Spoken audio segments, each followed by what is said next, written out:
On est dans une série de messages qui est selon la vision, pas la vision, mais la mission de l'Église Oasis. Juste pour le fun, pour vérifier comment vous êtes des étudiants, des érudits de l'Église Oasis, comment vous savez tout et retenez tout. Quelle est la mission, la nouvelle mission de l'Église Oasis? Merci pour le petit groupe ici qui répétait sur les bouches d'Annie. Alléluia. Alors, si tout le monde, on dit ensemble, la mission de l'Église, c'est quoi? C'est... Amen. Et on veut vraiment commencer avec cette idée, parce qu'on veut que ça devienne plus qu'un slogan, plus qu'une belle idée, plus qu'une belle phrase. On veut que ça devienne vraiment l'identité de l'Église, all right? D'être capable de vivre sa présence comme on a vécu ce matin. Si vous n'avez pas vécu la présence de Dieu ce matin, peut-être c'est le temps de vous pincer, all right? Pour juste voir si vous êtes mort ou pas, OK? Parce que Dieu agit dans cette Église, Dieu veut agir. Je crois qu'on va entendre des témoignages de la main de Dieu, de guérison dans ce lieu. Mais aussi, on veut faire une différence. Et le défi de l'Église aujourd'hui, dans ce monde, c'est d'être autant spirituel que pertinente. Est-ce que ça fait du sens?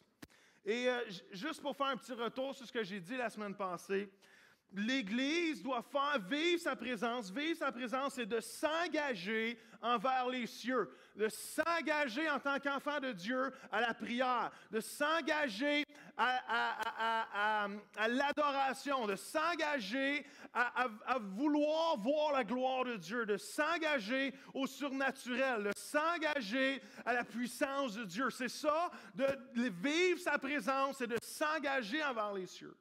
Mais en même temps, d'être capable de discerner comment emmener le message de Jésus-Christ d'une façon pertinente et compréhensible pour les gens autour de nous aujourd'hui. Pour les gens dans une société postmoderne dans laquelle nous sommes, où que les gens se moquent un peu de Dieu, ou même pensent qu'il n'y a plus de chrétiens qui existent, d'être capable d'être ce témoignage pertinent, puissant, et aussi de rentrer dans les sphères d'influence de ce monde, dans le gouvernement, dans l'éducation, dans les médias, dans le divertissement, dans le monde de l'Église, dans le monde des affaires, et être des chrétiens qui ont un impact et qui font une différence. Est-ce que ça fait du sens? Nous voulons être ce genre d'Église, et je prie que vous vouliez être en tant qu'individu, ce genre d'individu-là. Est-ce que ça fait du sens? Parce que l'Église ne va pas plus loin que les individus qui contiennent ou qui font l'Église. Avez-vous remarqué qu'au milieu de vivre sa présence et de faire la différence, il y a un facteur important.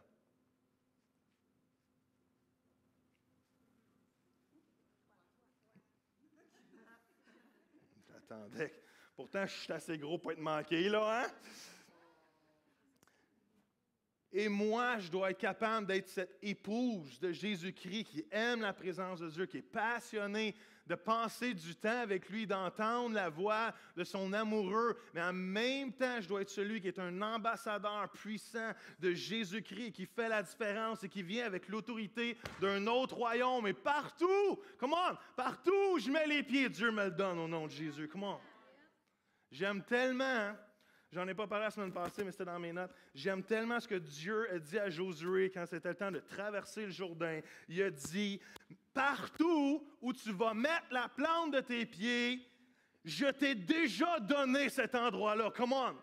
C'est pas juste, je vais te le donner quand tu vas passer. C'est quand tu vas mettre le pied, réalise que je t'ai déjà donné cet endroit-là au nom, come on, de l'Éternel. Come on! Il faut venir avec cette pensée-là que quand je rentre dans un endroit, Dieu me le donne. C'est moi la plus haute autorité spirituelle au travail. Hello? Vous n'avez pas besoin d'être pharaon pour influencer la nation, pour être un Joseph qui souffle dans ses oreilles. Joël, c'était vraiment bon ce que tu viens de dire. C'était vraiment bon. Vous êtes gentil, là, mais... C'est pas ça que je cherche. Come on. Et ce matin, je veux parler de 6 choses à propos de vivre sa présence. La semaine prochaine, Pasteur Désiré va commencer 2 messages sur faire la différence. À mon retour d'une conférence, je vais amener la 2e partie. On va adresser l'idée de faire la différence. Mais cette semaine, je veux qu'on creuse un peu plus vivre sa présence. Parce que vivre sa présence, est la chose la plus importante. Et le point, justement, le premier point que je veux faire, c'est que vivre sa présence doit être une priorité dans nos vies. All right? S'il y en a qui prennent des notes ce matin, c'est le temps, il y a 6 points. All right? All right? Vivre sa présence doit être une priorité. David va dire ceci en Psaume 27,4. Je ne demande qu'une chose au Seigneur. Comment? Mais je le désire vraiment. Y a-t-il des choses que vous désirez vraiment demander au Seigneur ce matin? Y a-t-il des choses que vous voulez vraiment? Quand vous venez devant l'Éternel, y a-t-il des choses que vous voulez vraiment, qui est super important, qui est une priorité? David va dire, je désire de rester toute ma vie chez lui, dans la présence de Dieu. Comment? Pour jouir de son amitié et guetter sa réponse dans son temps. Wow! David est en train de dire de passer du temps dans la présence de Dieu, c'est ma priorité. Il n'y en a pas d'autre. Il y a une chose que je désire, que je veux vraiment. Je suis sérieux. Il y a une chose que je veux vraiment, c'est passer du temps avec lui, d'être dans sa présence. Frères et sœurs, laissez-moi vous dire ceci. Dans nos vies personnelles, il faut être capable de trouver la chose que toutes les autres choses s'alignent en lien avec cette chose-là. Il faut trouver la chose dans notre vie que tout le reste, les besoins, les défis, les difficultés, les activités, les responsabilités tirent leur lien et leur ordre de cette chose. C'est la présence de Dieu, frères et sœurs. Est-ce que vous me suivez? J'aimerais ça dans mon board. Il faut s'assurer que les choses qui entourent nos vies tirent leur raison d'être à partir de la présence de Dieu et non le contraire. La présence de Dieu ne peut pas être une chose qui tire de mes activités. Tout ce que je fais tire son raisonnement de la présence de Dieu. Est-ce que vous me suivez? J'ai déjà dit ceci, mais je le répète parce que c'est une phrase qui me fatigue tout le temps. Ce qui saisit mon attention me possède. Ce qui saisit mon attention me possède. Si je laisse mon attention être saisie par les choses de ce monde, ce qui va me posséder, c'est les choses de ce monde, frères et sœurs. Si je laisse mon attention être possédée par mon travail, c'est mon travail qui va me posséder. J'ai une question pour vous ce matin. Est-ce que vous êtes possédé par la présence de Dieu ou par autre chose ce matin? Allô? Êtes-vous possédé par la présence de Dieu comme étant la priorité numéro 1 de votre vie? C'est de passer du temps avec lui. Vous allez voir que votre vie va changer, l'Église va changer, le Québec va changer. Le jour que ce peuple chrétien du Québec va faire de la présence de Dieu la priorité numéro 1. Dieu n'est pas une machine distributrice, frères et sœurs. Dieu est un ami, une personne. Et souvent, on traite Dieu comme une machine distributrice. Est-ce que vous avez... Je me rappelle quand j'allais faire mes cours de piscine quand j'étais jeune, où il y avait toujours une machine distributrice. Ou quand j'emmenais mes enfants à leur cours, il y a toujours des machines. Et c'est comme dès qu'ils passent devant la machine distributrice, leur attention était comme... Et là, les choix commençaient à rentrer dans leur vie. Papa, je peux-tu avoir une part de chocolat? Papa, je peux-tu avoir un chip? Papa, je peux-tu avoir une liqueur? Papa n'est pas si riche que ça! Et des fois, on traite Dieu comme une machine distributrice au lieu d'être un ami. Dieu désire une relation personnelle et non quelqu'un qui passe devant lui en disant Hey, qu'est-ce que je pourrais bien avoir cette semaine? Oh, la prière A82 pour meilleure auto.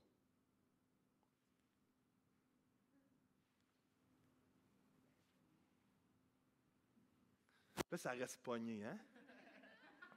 Dieu, pourquoi ça répond pas? Dieu n'est pas une machine distributrice. Dieu est un ami. Il veut une relation. Il veut qu'on rentre dans son temple, non seulement pour le louer, mais de guetter ce que lui, il va dire. J'ai écrit ceci, je ne sais pas si on peut le mettre, c'est qu'on accomplit beaucoup plus en passant du temps à sa présence qu'en faisant toute autre chose. Et ça, là, c'était bon. On accomplit beaucoup plus en passant du temps à sa présence qu'en faisant toute autre chose, frères et sœurs. Je vous garantis, essayez-le. Avez-vous réalisé que le train de vie vole beaucoup notre temps? Je suis tout seul. Les activités. Si tu rajoutes des enfants en plus de ça, des bébés, come on, la vie vient d'accélérer. Tu rentres le soir, tu penses que ton chiffre est fini. Non, tu commences un deuxième chiffre, c'est le chiffre papa ou le chiffre maman.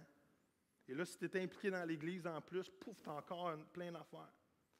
Mais je vous garantis que si vous mettez du temps pour la présence de Dieu, tout ce que vous faites va trouver de l'accélération. Tout ce que vous faites de l'autre côté du voile va trouver de la faveur. Tout ce que vous faites de l'autre côté du voile va trouver de la puissance. Parce que quand je passe du temps en priorité avec Dieu, Dieu s'occupe du reste. Cherchez premièrement le royaume de Dieu et sa justice, et le reste vous sera donné. Comment? C'est une clé spirituelle que peu de gens ont découvert, que si je mets du temps, au lieu d'écouter la télé pour me reposer, mais de mettre du temps à la présence de Dieu, de l'autre côté du voile, il va y avoir des révélations qui vont me sauver du temps et qui vont me faire accélérer les choses, qui vont me faire avancer dans la vie. La faveur de Dieu va me suivre parce que la priorité, c'est passer du temps avec lui. Est-ce que vous comprenez ce que je suis en train de vous dire?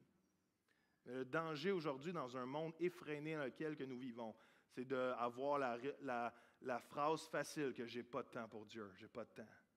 Laissez-moi vous dire, faites du temps pour Dieu. Vous allez voir que tout ce que vous faites, l'autre bord du voile, va commencer à popper de façon surnaturelle. Est-ce que vous comprenez ce que je suis en train de dire? C'est sérieux. C'est vrai ça, Des, ou c'est pas vrai? C'est mieux de dire oui. All right, point numéro 1, vivre sa présence doit être la priorité. Point numéro 2. Vivre sa présence est un joie et un privilège. Wow, comment? Psaume 16, 11, ceci, tu me fais savoir quel chemin mène à la vie. On trouve une joie, comment? Pleine en ta présence, un plaisir éternel près de toi. Un peu comme Mélodie Grimaldi le dit. Ça rime. Il n'y a pas plus grand privilège que d'accueillir la présence de Dieu dans notre vie. Il n'y a pas plus grand honneur, il n'y a pas de plus grande joie que d'accueillir la présence de Dieu dans nos vies. Est-ce que ça fait du sens?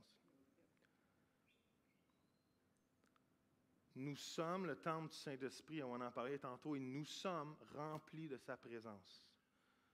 L'Esprit de Dieu est en nous pour nous et sur nous pour les autres. Et il n'y a pas de plus grand privilège que de réaliser que la présence de Dieu est sur ma vie pour faire une différence envers les autres. Come on. Le problème, c'est que peu de gens réalisent qu'ils portent la présence de Dieu. Peu de gens disent oui à la présence de Dieu dans leur vie. Dieu désire qu'on dise oui à sa présence. Vous savez, Dieu est Dieu. Dieu possède toutes choses. Dieu, notre vie est entre ses mains. Mais Dieu a fait ceci, c'est qu'il a créé la terre pour l'être humain. Il nous a délégué cette autorité-là sur terre. Et pour venir agir ici, il désire être invité. Est-ce que ça fait du sens? Dieu possède tout.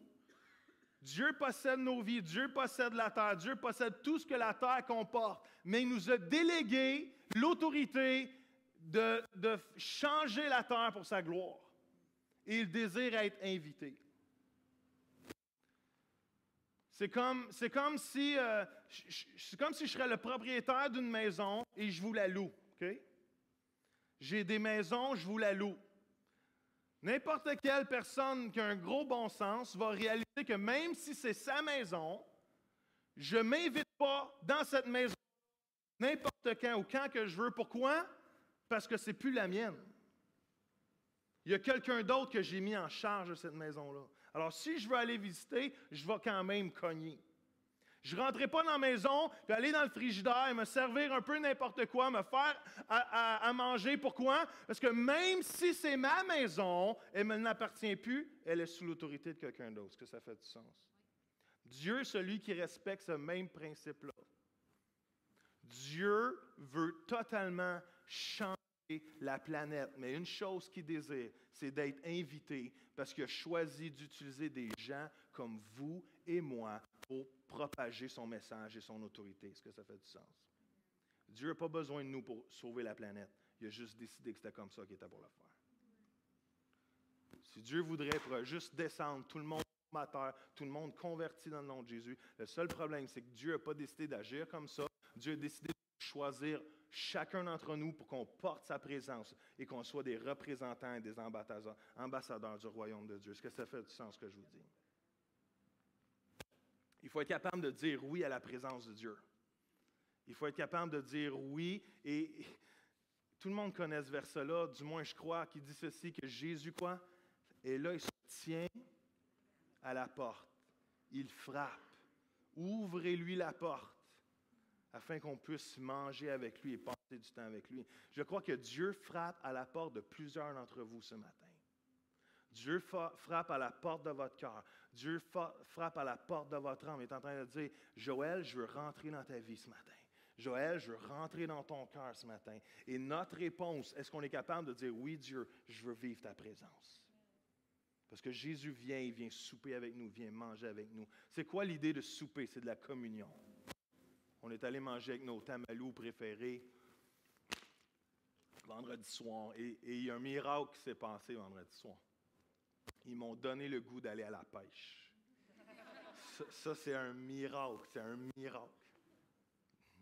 Dieu disait Michel pour qu'un miracle se produise. Mais ce qu'on a eu le fun, c'est qu'on a eu de la communion, on a soupé ensemble, on a eu du plaisir ensemble. Jésus veut rentrer, il veut communier avec toi. Parce que dans sa présence, quoi?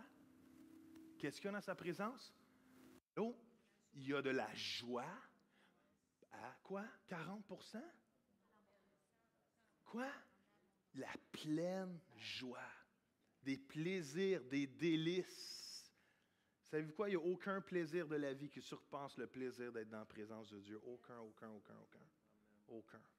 Quand tu vis la présence de Dieu d'une façon authentique, réelle, il n'y a plus aucun plaisir qui arrive à côté à ça. Troisième chose, vivre sa présence dynamise mon potentiel. Vous savez, notre nature ou notre potentiel n'arrivera jamais à sa pleine capacité à moins que la présence manifeste de Dieu soit dans ma vie. Et il y a une phrase super intéressante qu'on retrouve partout dans l'Ancien Testament qui dit que souvent l'Esprit de Dieu, quoi, tombait sur les gens. L'Esprit de Dieu venait sur les gens, s'emparait d'eux. L'Esprit s'est saisi d'eux. Et qu'est-ce qui est intéressant, surtout quand on lit l'histoire de Gédéon, c'est que l'idée que Dieu nous saisisse, c'est vraiment l'idée que Dieu nous porte comme un gant. C'est que quand l'Esprit de Dieu descend sur nous, c'est comme si Dieu vient en nous. C'est vraiment l'idée de l'Esprit de l'Éternel qui vit en nous. Et Dieu nous porte comme un gant et nous sommes la représentation, nous sommes l'outil de Dieu entre ses mains. Est-ce que ça fait du sens? Et là, j'ai dit comment je pourrais illustrer ça. Et je vous prépare d'avance comme cette illustration étant l'illustration la plus quétaine que j'ai jamais faite de ma vie. All right? All right? Vous êtes prêts? Ça se peut que ça fonctionne, ça se peut que ça ne fonctionne pas, OK? Mais le ridicule ne tue pas, on dit. Alors, c'est triste que les enfants soient partis, mais je veux vraiment vous montrer l'idée, qu'est-ce que ça pourrait ressembler si Dieu nous mettrait comme si on serait un gant, OK?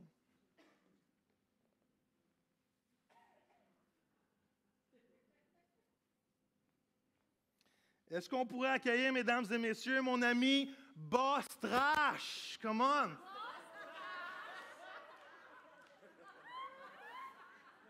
Hein? Pour ceux qui ne savent pas, c'est quelqu'un ici. Hein? Bonjour, ça va bien? Est-ce qu'on peut dire comme il faut bonjour à Boss Trash? Bonjour, Boss Trash. Hein? Et Boss, ça va bien, Boss Trash? Boss Trash? D'où viens-tu, Boss Trash? Du bas du fleuve. Qu'est-ce que tu aimes manger, Bastrache? Des bananes. Et Bastrache, juste pour te connaître plus, quel est ton patois préféré? Boswell, oui! Wow! Tu vois, les gens te connaissent. Hein? Écoute, on a cousu ça hier soir, mais juste parce que ça a l'air tellement de passe-partout, j'ai 2 yeux, tant mieux. Bon, all right.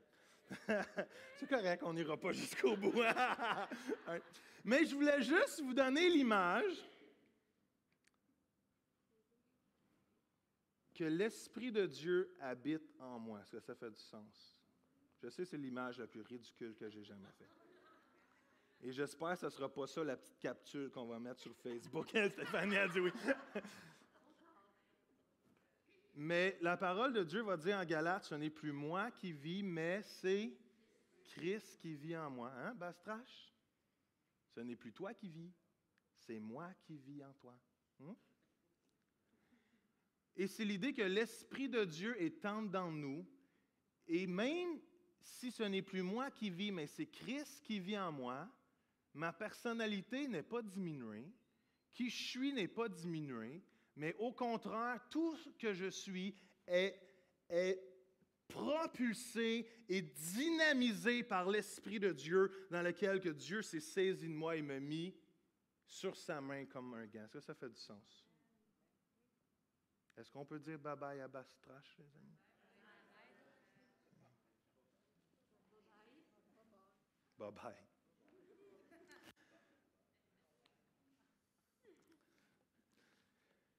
Est-ce que vous comprenez ce que j'essaie de ridiculisement vous partager? Même ça dit que Jésus va dire que vous allez recevoir quoi? Une puissance. Le mot puissance, c'est dynamis, un dynamisme qui va venir sur vous et vous serez mes témoins.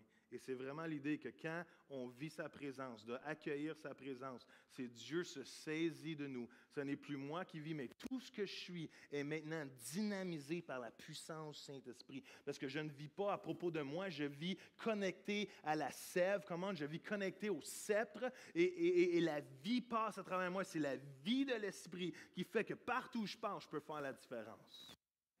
Amen? Phew. All right. 4e chose, vivre sa présence doit être protégé. Ouf, aïe, aïe, aïe, aïe.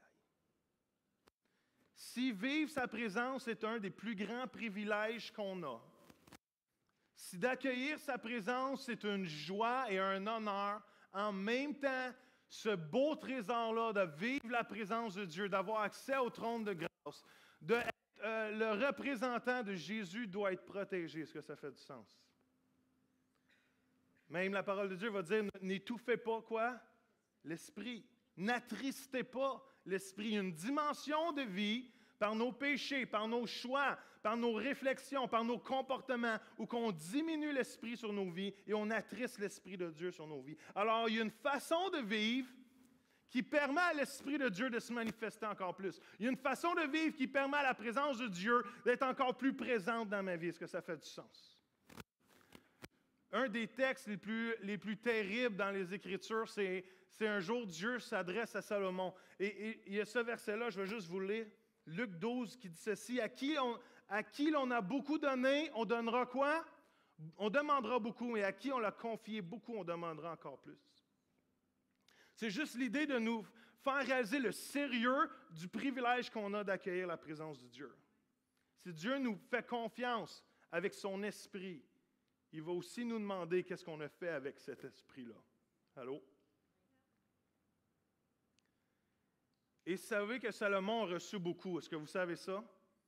Dieu, un jour, j'aimerais ça que ça m'arrive, Dieu vient voir Salomon et dit, « Salomon, qu'est-ce que tu veux? » Et Salomon aurait pu dire n'importe quoi. Et Salomon a juste réalisé qu'il avait besoin d'aide pour diriger le peuple. Il a dit, « J'ai besoin de sagesse. » Et Dieu était tellement impressionné, qui n'avait pas demandé quelque chose pour son plaisir personnel, mais quelque chose pour bien servir le peuple, que Dieu lui a répondu quoi? En plus d'avoir une sagesse supérieure à tous les autres, tu vas avoir toutes les richesses que tu aurais pu avoir à cause de ça. Alors, Salomon a reçu beaucoup. Mais il s'est passé quelque chose avec Salomon, c'est qu'il a oublié la valeur de ce que Dieu lui avait donné. Et Dieu va dire ceci dans le livre des rois, si je ne m'abuse, 1 Roi 11. Le Seigneur, le Dieu d'Israël, était apparu comment? À 2 reprises à Salomon. Il lui avait ordonné précisément de ne pas adorer d'autres dieux. Mais Salomon ne lui avait pas obéi. Et c'était quoi? Détaché de lui. Alors le Seigneur se mit en colère contre lui. Wow! Je ne voudrais pas que mon nom soit à la place de Salomon. Dieu a visité Salomon 2 fois plus qu'une et lui a dit, ne t'attache pas aux idoles en ce monde, attache-toi à moi seulement. Et quelque part, Salomon a oublié la valeur de cette expérience avec Dieu. Et la parole nous dit que c'est tranquillement détaché de Dieu au point où il était en train d'adorer d'autres choses que Dieu lui-même. Est-ce que ça fait du sens? Et Dieu va dire, c'est pas ça que j'ai pour toi, mon ami. 2 fois. Savez-vous quoi? Dieu, on a chacun d'entre nous vécu des expériences puissantes avec Dieu. Qui a déjà vécu des expériences puissantes avec Dieu? Laissez-moi vous encourager ou même pire, vous mettre en garde. Ne perdez pas le zèle de cette expérience avec Dieu. Comment? C'est notre devoir, j'ai écrit ceci même sur Facebook hier soir, c'est notre devoir de garder l'impact d'une expérience passée puissante encore dans le présent. Comment? C'est notre responsabilité que quand j'ai eu un réma avec Dieu, peut-être en 1999, ou que j'ai vécu quelque chose de puissant, c'est mon rôle de le garder encore puissant dans le présent. Parce que Dieu ne me visite pas tous les jours, frères et sœurs. Comment? Je ne vis pas des choses toujours bouleversantes, changeante, transformante. Mais je dois me rappeler qu'un jour, il m'a touché et je vis encore aujourd'hui. Je me nourris là-dessus encore. Je ne veux pas perdre ce que Dieu a fait dans ces années-là et garder le feu encore aujourd'hui. Parce que ce que tu me dis encore là, tu vas l'accomplir un jour dans mon futur. Come on. Chaque expérience, chaque réma, chaque temps dans la louange, chaque moment que l'Esprit de Dieu est tombé sur toi, chaque moment que tu as donné ta vie à Jésus, rappelle-toi de cette expérience et assure-toi de garder une relation avec Dieu, de ne pas perdre ce que tu as vécu. Comment? C'est pour ça que même l'ange va dire à l'Apocalypse, retourne à ton premier amour. Retourne à ton premier amour si tu l'as perdu. Retourne à la présence de Dieu si tu l'as oublié, comment c'était. Retourne à chercher sa face si tu ne le fais plus. Pourquoi? Parce que tu veux te rappeler ce que Dieu a fait. Parce qu'on a chanté ce matin, Dieu n'a pas fini. C'est quoi Jade te dit? Dieu n'a pas fini. Il n'a pas dit son dernier mot. C'est ça que je disais. Ce qui a commencé, il va l'accomplir. Comment? Et je vais être fidèle à ma destinée prophétique dans ma vie. Je vais être fidèle à ma destinée prophétique dans ma vie.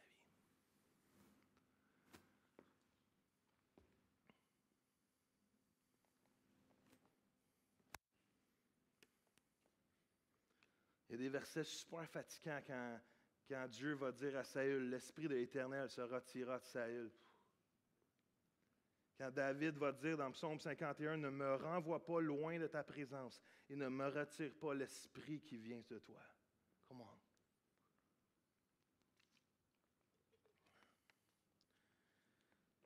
savez, est-ce que, ça c'est pas dans mes notes, mais il faut que je vous le dise. Est-ce que vous savez que la première chose que l'ennemi veut étouffer dans votre vie, c'est votre relation personnelle avec Dieu? Est-ce que vous savez que c'est le premier target de l'ennemi? Si Dieu peut nous occuper au point qu'on n'a plus de temps pour Dieu, il n'y a pas besoin qu'on s'en aille dans le monde. Il a fait la job. Il a fait la job. Je ne sais pas comment vous le dire. Je ne sais pas comment vous en parler. Je ne sais pas comment... Chacun est responsable de notre vie personnelle. chacun, on est responsable de ce que Dieu a déposé sur chacune de notre vie. Et je vous le dis, c'est la clé, c'est totalement juste la clé. Si je passe du temps avec Dieu, les choses vont se produire ici, that's it.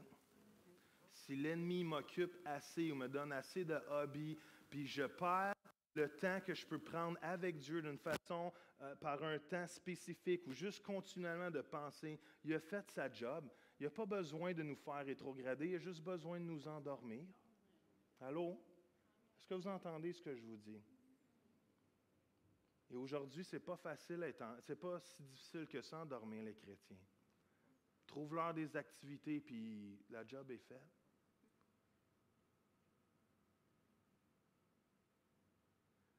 C'est totalement la clé.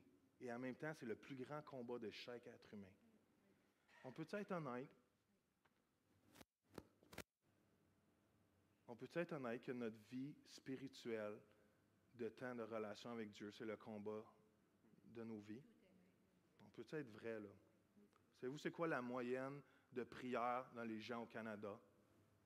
C'est en moyenne 5 minutes par semaine.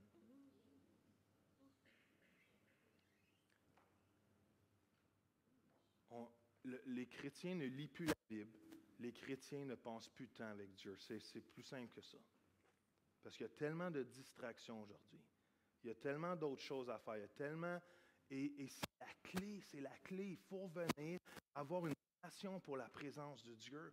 Même si j'essaierais de faire la différence à l'extérieur, si je ne suis pas backé par la présence de Dieu, je fais juste m'épuiser. C'est pour ça, souvent, il y a beaucoup de pasteurs qui font des burn-out. C'est parce qu'on a, plus souvent qu'autrement, tombé dans le panneau de faire au lieu d'être. Parce qu'il y a de la pression de faire et d'être là pour tout le monde. Mais on ne peut pas être là pour tout le monde, les pasteurs.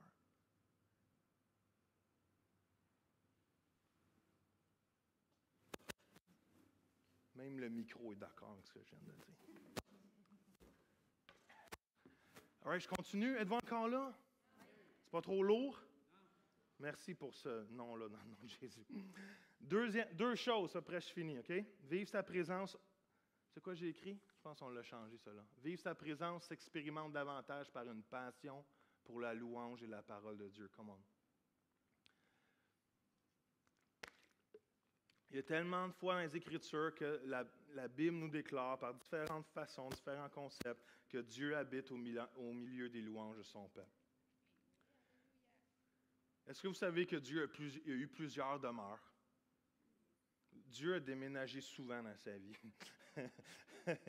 Dieu demeurait à Béthel. Ça dit que Jacob s'est battu avec l'ange de l'Éternel, qui est une représentation de Jésus, et il a réalisé qu'il se battait avec Dieu lui-même. Et ça dit qu'après ce combat-là, après l'image, le rêve qu'il a eu, il s'est réveillé et a dit, certainement, ceci était la maison de Dieu. Comment? Pourtant, il était nulle part dans un champ, il était partout et nulle part en même temps, mais il a réalisé qu'il venait de vivre la présence de Dieu. Et à l'endroit où il avait vécu cette présence, il a dit, this is the house of God. Ça, c'est la maison de Dieu. Et il a appelé cet endroit-là Béthel, la maison de Dieu. Et il a construit des roches. Pourquoi? Pour se rappeler de son expérience avec Dieu. Comment? Parce que partout, quand il va repasser le chemin, il va se rappeler de ce qu'il a vécu avec Dieu. Il dit, comment? Ça me donne du gravy pour le reste de ma vie. Du gravy. Et Dieu ensuite a fait sa demeure dans le temple de Moïse. Et le temple de Moïse avait des spécifications tellement spécifiques. C'était des coudées.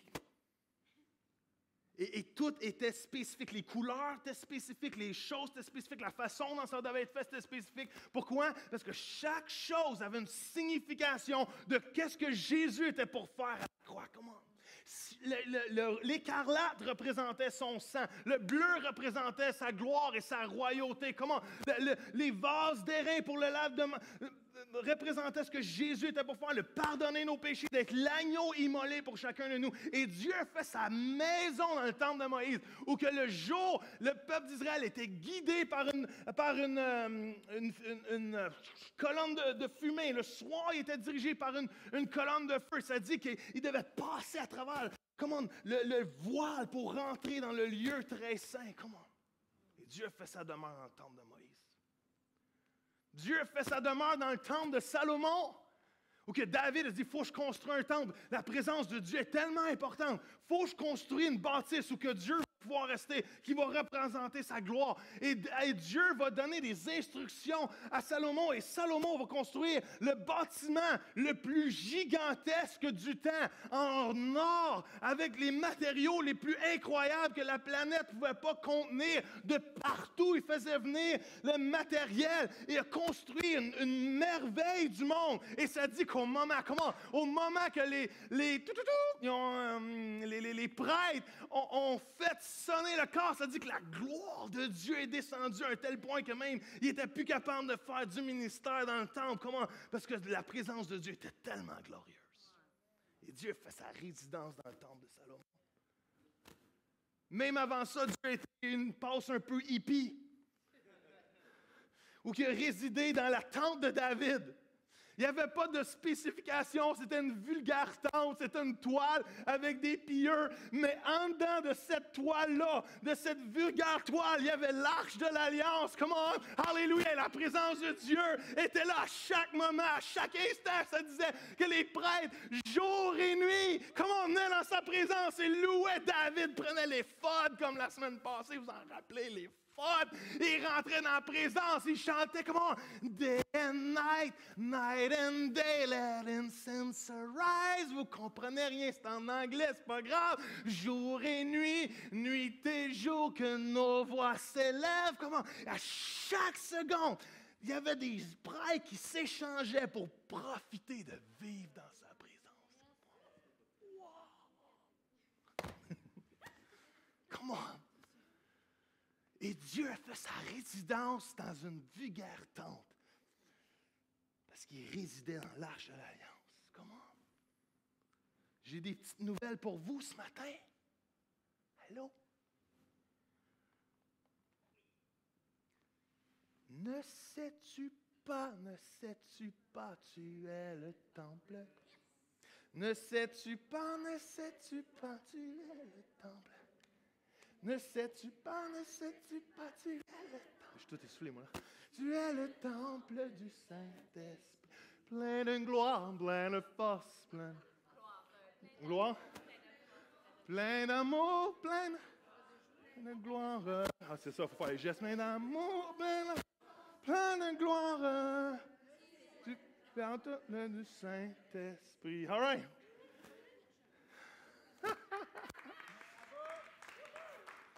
Ça, c'est une pièce d'anthologie, ça. Je pense que c'est David qui a écrit ça. Non, David, il ne savait pas encore. C'est Paul. Est-ce que vous réalisez que nous sommes le temple du Saint-Esprit? Que Dieu a décidé de prendre des vases d'argile que nous sommes et de mettre la préciosité de son Saint-Esprit en dedans de nous et de faire sa demeure. Alors pour moi, c'est un privilège de porter la présence du Saint-Esprit en dedans de moi. Comment? La même gloire qui résidait dans le temple de Salomon réside en Joël Dumaine ce matin. Je le sais que ça n'a pas l'air de ça tout le temps. Je le sais que ça n'a pas l'air de ça.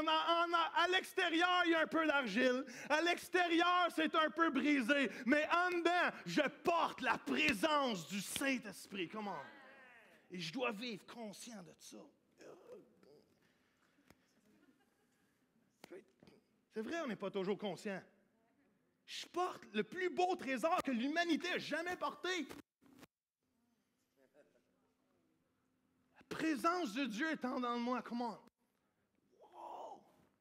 Et si j'honore ça, si je mets ça comme un autre haut honneur, haut privilège, comment?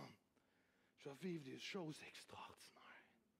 Parce que toute ma vie est alignée avec la valeur et la priorité de la présence de Dieu. Et quand je rentre dans la présence de Dieu, quand je loue Dieu, parce que je suis le temple du Saint-Esprit et chacun de nous, on est des pierres, qui viennent ensemble pour bâtir un édifice spirituel qui s'entretient par des sacrifices spirituels, des sacrifices de louange. Et ensemble, on devient la maison de Dieu corporative. Louez Dieu, frères et sœurs. Je peux-tu vous donner un truc? Si vous avez 10 minutes de prière, louez 8 minutes, puis demandez des choses 2 minutes. Demandez des choses 2 minutes. Parce que Dieu, il sait de toute façon, avant que tu lui demandes ce que tu as besoin. Come on. Allô, êtes-vous là?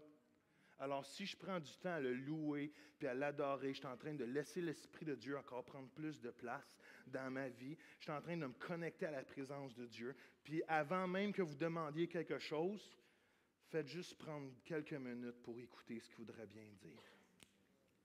Parce que ça peut totalement changer ce que vous allez demander les 2 minutes après. Est-ce que ça fait du sens?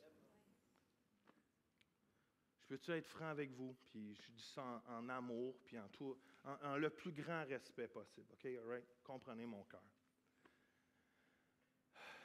Ça m'a juste saisi de dire, OK, il y a peut-être quelque chose qu'il faut faire de différemment, puis je le prends sur moi, OK? Mais quand on a fait la semaine de prière, j'étais surpris du peu de monde qui ont décidé de venir prendre du temps à la prière. Puis juste en tout respect, en tout amour, sans rien vouloir, je le prends sur moi. Parce que c'est mon rôle en tant que leader de vous motiver à être là. Mais en même temps, ça m'a fait réaliser, gang, on est-tu rendu au point qu'alors qu'on prend 1 semaine de prière par année, nos vies sont rendues trop occupées pour venir en gang, puis prier, puis chercher la face de Dieu ensemble.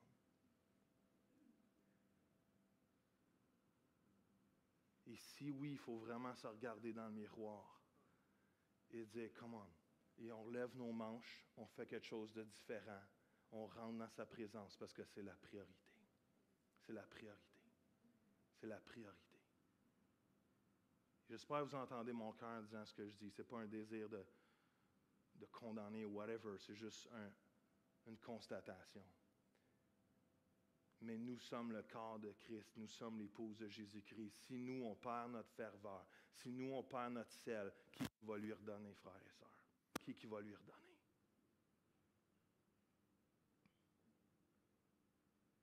Alors, ça m'emmène à notre dernier point ce matin qui dit que pour vivre la présence de Dieu, il faut lui faire plus de place. Je ne sais pas si l'orchestre peut venir tranquillement. Ou juste Stéphanie au piano, right? Si je veux vivre la présence de Dieu, je dois le faire, il doit prendre plus de place. Vivre sa présence doit prendre plus de place. Jacques 4,8 dit ceci, approchez-vous de Dieu et il se rapprochera de vous. J'ai une question bien honnête pour chacun d'entre nous ce matin. Est-ce que Dieu a de la place dans votre vie? Et si oui, quel est son niveau de place qu'il y a dans votre vie? Est-ce que vous avez du temps pour vous arrêter un moment X de votre journée, de votre semaine, le matin, le soir, le midi, peu importe, pour dire, Dieu, je me concentre seulement sur toi pour un nombre X de minutes. Ça n'a pas besoin d'être 4 heures, ça n'a pas besoin d'être 8 heures, ça n'a pas besoin d'être 12 heures, mais s'il y a un moment dans notre journée où que vous avez, où qu'on peut dire, je m'arrête et je vais passer du temps à le louer, je vais passer du temps dans la parole de Dieu, je vais juste passer un moment seul à seul avec mon Sauveur, dans sa présence. Parce que Dieu n'est pas une machine distributrice, que quand j'ai besoin de lui, parce que ma vie est tellement effrénée, puis là je suis épuisé, je suis à terre, je n'ai plus rien, que je viens peser A32 pour être libéré de toutes mes situations. Mais je sais que Dieu s'occupe de toutes mes choses, parce que ma priorité est de prendre soin de lui en premier et de ma relation avec lui, sachant que toute chose concourt au bien de ceux qui aiment Dieu et sachant que quand je cherche le royaume de Dieu en premier, ne vous inquiétez pas du lendemain parce que le lendemain aura bien soin de lui-même. Est-ce que ça fait du sens ce que je vous dis? C'est tellement important, frères et sœurs, tellement important, tellement important, tellement important, tellement important. Alors ma question est simple, avez-vous de la place pour plus de Dieu? Mais on ne peut pas ajouter Dieu à tout ce qu'on fait déjà. Je viens de changer le tempo, là. On ne peut pas ajouter Dieu. Ah oui, j'ai oublié Dieu, je vais rajouter à toutes mes tâches que j'ai à faire. La première personne qui va prendre le bord, c'est Jésus. C'est sûr, parce que l'ennemi, c'est la première chose qui veut que quelque chose qui prenne le bord dans ta vie, c'est Jésus. Si tu n'as plus de communion avec Jésus, tu es un zombie religieux spirituel. Tu es un corps, mais tu n'as pas la main de Dieu qui agit en toi. Tu es juste un bas. Tu es un bas. Tu es un boss trash. Fait que pour avoir plus de la présence de Dieu, je vais vous donner un truc. Il faut que tu enlèves des choses dans ta vie. Il faut que tu enlèves des choses. Peut-être qu'il va falloir que tu coupes une émission de télévision. Peut-être qu'au lieu de lire un harlequin, il va falloir que tu lises accueillir sa présence. Il va falloir que peut-être qu'un soir, tu demandes à ton mari de coucher les enfants, puis que toi, ce soir, c'est ton temps juste avec Dieu. Et le lendemain, c'est toi qui vas coucher les enfants, et moi, je vais aller passer du temps avec Dieu. Mais il faut que tu enlèves des choses. Tu ne peux pas rajouter Dieu à ta vie déjà bourrée d'affaires. Débourre, c'est un beau mot québécois-français, ça. Débourrer. Je débourre, tu débourres. Il débourre, nous débourrons. Vous débourrez le débourrage. Et quand j'enlève le clog, je ne sais pas comment dire ça en français, les Anglais, c'est le temps de m'aider, le clog,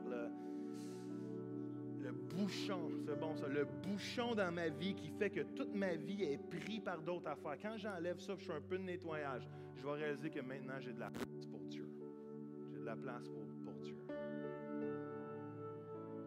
Je vous dis ça parce que même avant qu'on prêche sur faire la différence, vous allez réaliser que la présence de Dieu est ce qui fait la différence quand je fais la différence. Comment? Ça pourrait être un beau slogan aussi. Et que si je passe du temps avec Dieu, mon emploi, je vais avoir la grâce et je vais avoir des résultats incroyables. Parce que quand Dieu est avec nous, ça dit que tout ce qu'on entreprend réussit. Comment? Et quand je prends du temps avec Dieu, même si j'ai 3 enfants, il me crie après, il me tire sa jupe, puis je t'ai écœuré. Puis des fois, je me dis, pourquoi j'ai fait des enfants? Si je suis capable de me mettre dans mon horaire, de m'assurer que je suis capable, de quelque part, de trouver un trou pour Dieu, je vais réaliser qu'ici, j'ai des stratégies de parents, j'ai des stratégies de père, de mère, j'ai de la puissance et de la force que je n'avais pas avant. Pourquoi? Parce que j'ai passé un peu plus de temps ici.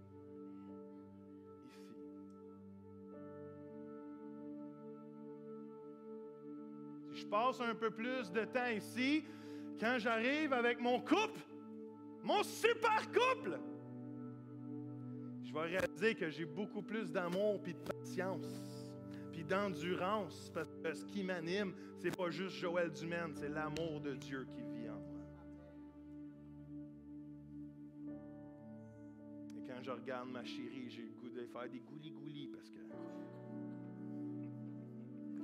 Hein, Émilie? C'est un insight pour Émilie.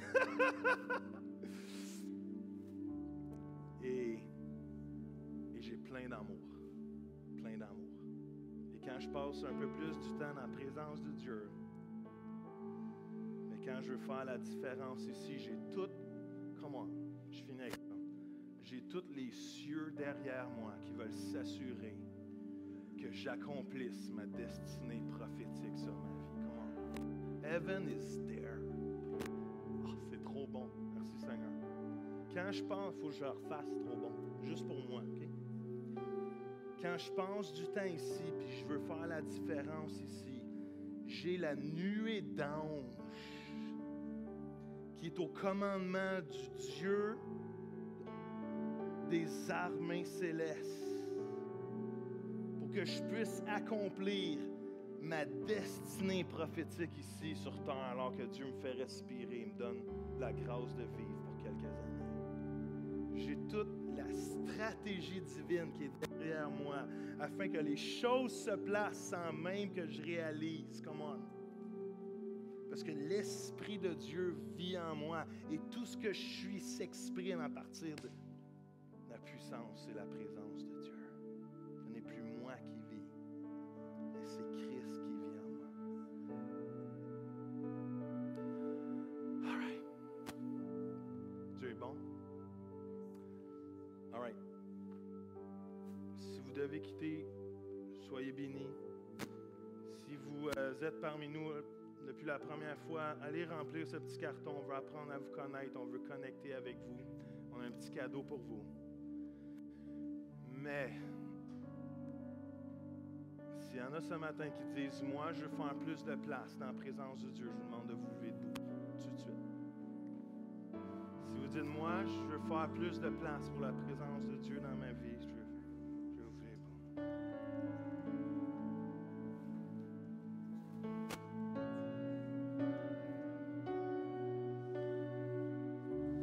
La présence de Dieu est tellement douce, mais tellement forte présentement. Et je vais être franc avec vous, je vais pas franc avec vous, mais je peux pas juste vous laisser vous lever debout ce matin. Si vraiment vous êtes comme David et vous dites, il y a une chose que je désire, vraiment, c'est de passer du temps avec Dieu et de faire le plus de place pour la présence de Dieu. Je vous demande de sortir de votre bain, de venir vous avancer en avant. Et on va prendre du temps pour prier pour vous. Si vraiment, vous savez, Dieu honore ceux qui cherchent sa face de tout leur cœur, de toute leur âme, de toute leur pensée. Venez en avant, il y a de la place en masse. Venez bourrer le devant. Come on. Venez bourrer le devant ce matin. Si vous me dites, Joël, moi, je veux vraiment plus de place pour Dieu ce matin. Come on. C'est pas juste pour vous, c'est pour les autres autour de vous ce matin. Alléluia, Jésus. Avancez en avant ce matin. Come on. On va chercher la face de Dieu quelques instants. Alléluia, Jésus. Alléluia. Alléluia, Jésus. Je ne sais pas si l'équipe de leadership peut venir m'aider ce matin. On va prier pour les gens. Alléluia. On va juste prier rapidement, right? Mais juste vraiment, juste déclarer la présence de Dieu. Je crois que ce matin, c'est un dimanche qui va changer des vies ce matin. Je crois que ce matin, c'est un dimanche qui va changer des destinées. Come on. It's a wake-up call for us. C'est un moment de réveil pour des vies ce matin. La priorité, c'est la présence de Dieu, frères et sœurs.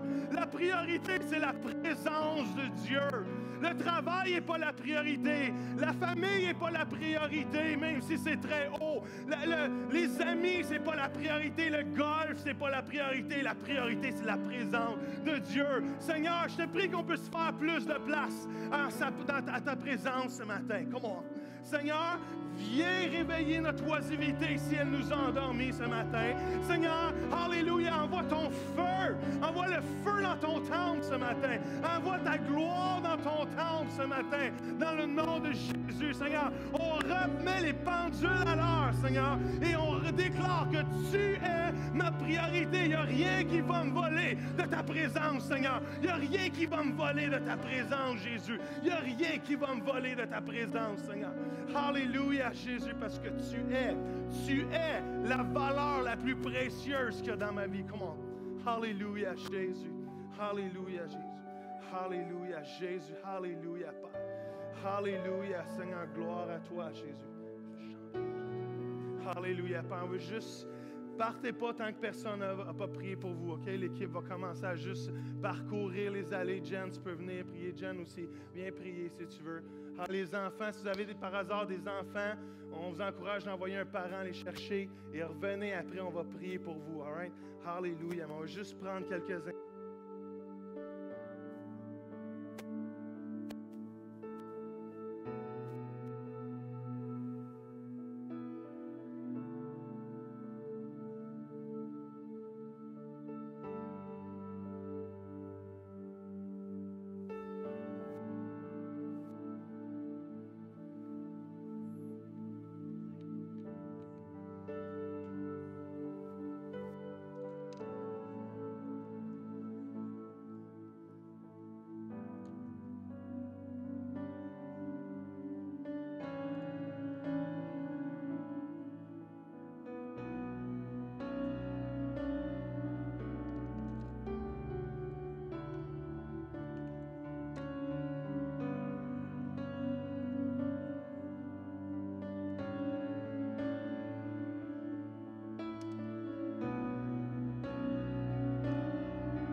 Tu accomplis tes promesses,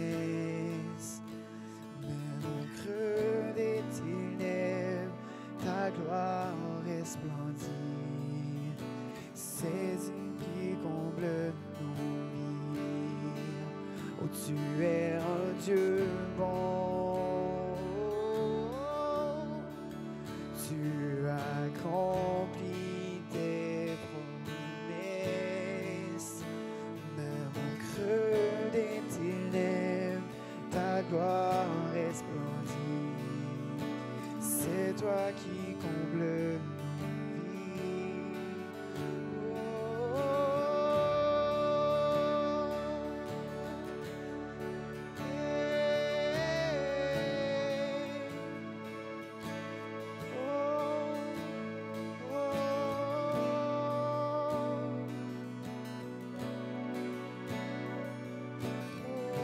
Tu es un Dieu bon.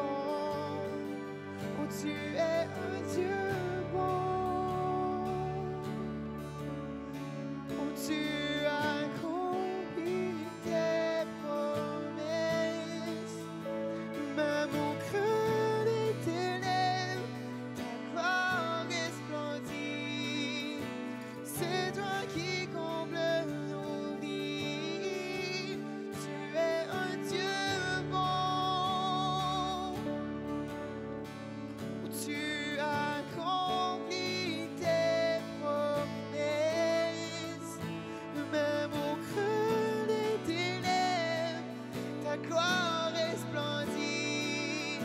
C'est toi qui combles nos vies.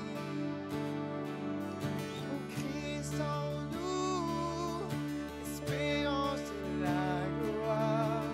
Christ en nous, l'espérance de la gloire. Christ en nous, l'espérance de la gloire. Christ en nous, oh, oh,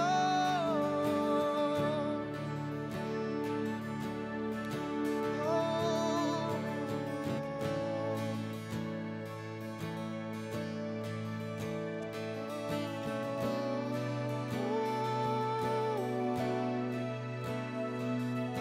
C'est toi qui combles nos vies. Oh, tu es un Dieu bon. Tu accomplis tes promesses, même au creux des ténèbres, ta gloire resplendit. C'est toi qui combles nos vies. Oh,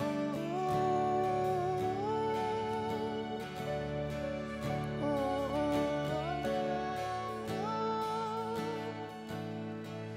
oh,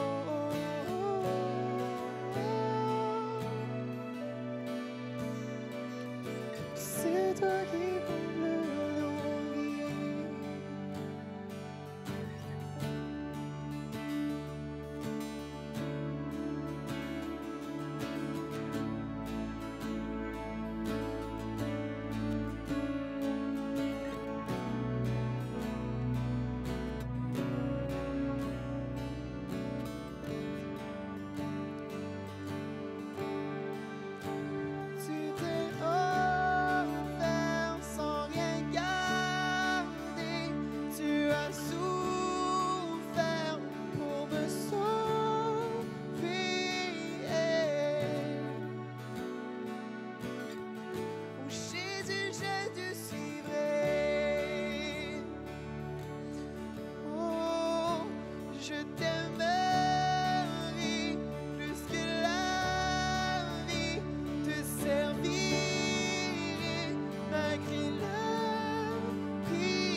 Jésus, je te suivrai. On va continuer à prier.